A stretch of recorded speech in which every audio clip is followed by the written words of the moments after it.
Jadi makanya ingat ya, sebagian ilmu itu mangkul. Mangkul itu ya tadi, sumya masjidan mergo mahallus sujud. Sumya musolan mergo tempat sholat.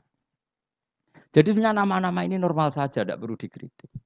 Nah kecuali musola yang berdirinya sudah nuruti nafsu. Moh dikiai ini wong liya terus gawe musola dewi. Lah itu nafsu.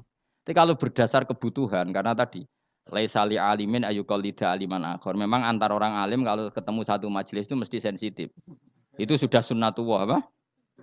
Lu sunnatullah. Jajal misalnya ono mursyid mulang ning masjid. Saking tawaduk saya ikut. Sebenarnya saya ingin ikut. Secara nurani saya ingin ikut.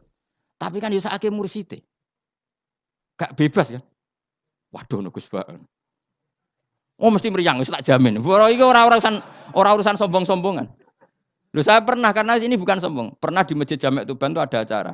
Yang ngisi kebetulan teman saya zaman sekolah di Sarang.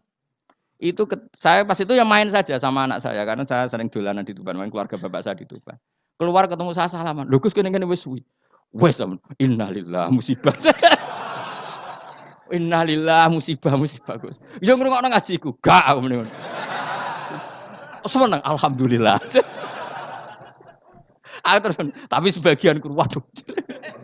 Jadi sebetulnya saya ingin tawadhu. Lalu berkali-kali saya ingin tawadhu. Sebenarnya saya ingin ngaji. Kalau ada kiai yang mau saya masih ingin ngaji. Tapi sing wani sapa itu.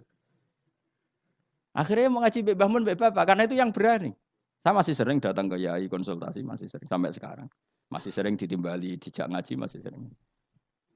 Tapi masalahnya hanya Mbah Mun sekarang, Bapak sudah meninggal. Tapi kalau ada kiai pesaing, saya Gus siap. Saya datang. Tidak mau salah tak lawan. Tak anggap hoax.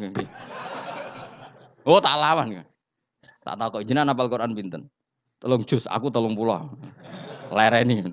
Misalnya mulang isya, nanti khatam pinten. Dari nanti khatam, aku tahu khatam. Oh, gentinan tak ulang itu tetap.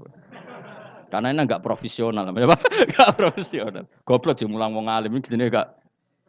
Itu salah dalam hukum manapun. Tapi jangan kira saya ada ingin ngaji, ingin.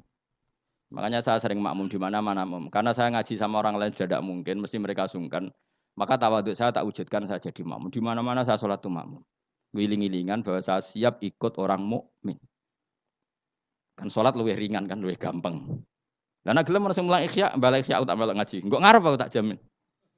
Ngono maca pertama wis salah. Qolal Ghazali iku salah, iku sing cara nahwu sebener Qolal Ghazali iku. Urung-urung wis.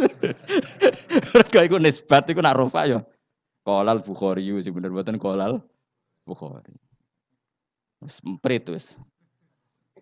Napa? Semprit. Daripada mari fitnah ya tidak usah ngaji. Tapi yang jelas itu bukan karena keangkuhan. Karena tidak ingin ganggu orang. Napa enggak ingin? Banyak loh tonggo-tonggo Gus, kan sering ada pengajian di daerah saya. Itu saya jarang, mesti diundang saya itu kiai, tapi saya enggak pernah datang. Itu jangan kira saya sombong. Mubaleknya sebelum acara itu datang ke saya. Gus tenan wujud kolyak. Sing sowanku mubaleke. Dadi sahibul bait ngundang tapi mubaleke sowan. Dan itu mesti pesennya Gus tenan wujud kok. Nak sampean teko gambar aku yakin gambarku lho. Ya ora ngono. Nek tak pidatokno ilmu kok jenengan terus ana jenengan terus piye? Ben lho Gus ben iso mlebok ya ya. Kadang sing bete takok, "Gus, ning omah ngono tak udang kok mboten teko gak." Wong kiai niku mayu mulang aneh-aneh. Sebetulnya bukan karena mulang di rumah, memang ada mubalek yang pesen tadi. Yang pesen. Dan makanya KB itu proporsional apa?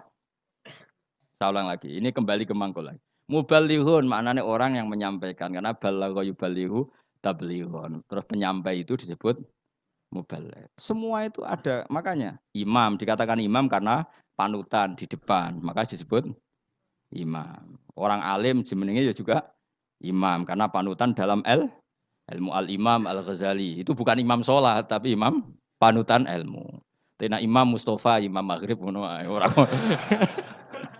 Jadi itu semuanya itu ada. Ya makanya, terus sekarang ketika ilmu digeneralisir dari bid itu kacau. Karena ilmu itu pasti tergeneralisir karena ini lafadz sing selalu melahirkan satu model karena memang lafadznya umum. Umum dari alam mangkul. Jelas ya. Dan misalnya sunnatu Rasulillah maknanya perilaku atau ilmu atau rumus yang pernah dikatakan Rasulullah. Di antara rumusnya Nabi misalnya yasiru wala tuasiru. Bikin mudah jangan bikin susah. Sehingga kita sebagai ulama ya gak wajibno wiridan supaya enggak wiridan nggih monggo. Tapi yang menyariatkan wiridan timbang bar salat langsung HP-nan ya dok wiridan. Ya sudah gitu aja. Tapi yang kubu sebelah enggak wiridan enggak ada hadisnya. Masa tukang kritik itu ya tidak ada hadisnya. Nabi tidak la'an, tidak tukang kritik, tidak tukang laknat. Tapi terus kowe kiai mursyid terus semangat wiridan, santriku nak ra wiridan ra santriku iku ya keliru. Kowe ku nabi tapi ya aturan. Wong pangeran ra majibno kowe kok majibno. Cara kitab Sulam Taufik kriminal besar ijabu malam yajib mewajibkan sesuatu yang tidak wajib. Itu kriminal besar dalam ilmu fikih.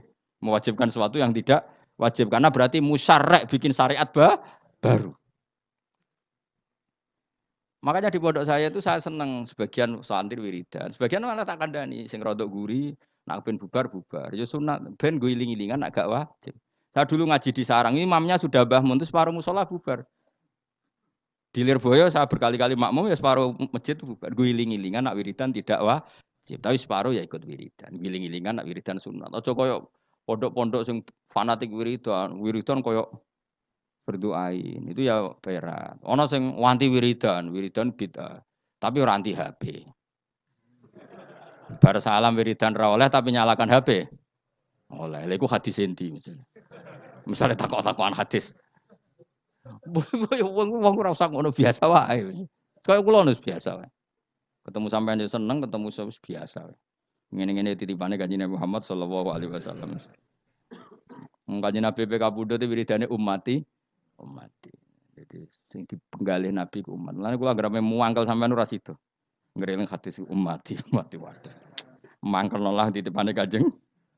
Jane mangkel lho. Nabi piye nah. Diulang ya ini ya ono ya ora ono berita alim ta opo. Terus nandingi aku tau nak partai politik lho pinter. Nggak kader pinter, ketua umum dia anak buah, gang sedelok wis digusur ketua umumnya. Mergo anak buah luwih pinter, tadi cepet gaya generasi ku cepet. Kiai ku kelambatan. Partai politik, ketua umum biasa gak dikisir anak buah. Berarti cepet kan oleh gaya minterno itu. Minterno bodoni, bora yora pokoknya terus cepat pinter. Gusur kadang ketua umumnya di apa? Digudita. Iku pinter tak goblok.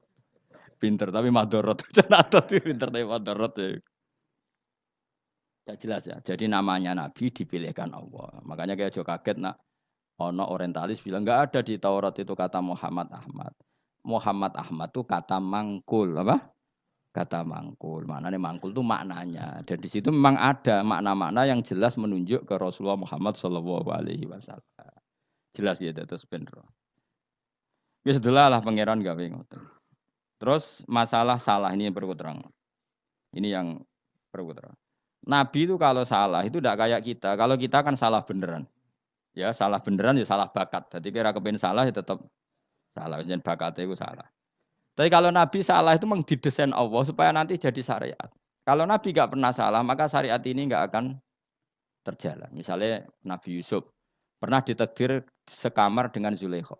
Ditakdir sekamar dengan Zulaikha. Ya sama rasa takut carane piye kok iso sekamar. Gue mesum temen gue. Iku ditakdir. Apa? Ditakdir ngene Nabi Yusuf ditakdir dadi cah dalem. Cah dalem artinya sudah di dalam rumah. Mungkin pas ngerusi spray. Nabi Yusuf ora kok Mustofa ganteng Nabi Yusuf. Cara setengah baya mesti minat. Singkat cerita Zulaikha tertarik terus narik Yusuf ke kamar terus ingin dijak begitu. Yusuf enggak mau terus lari.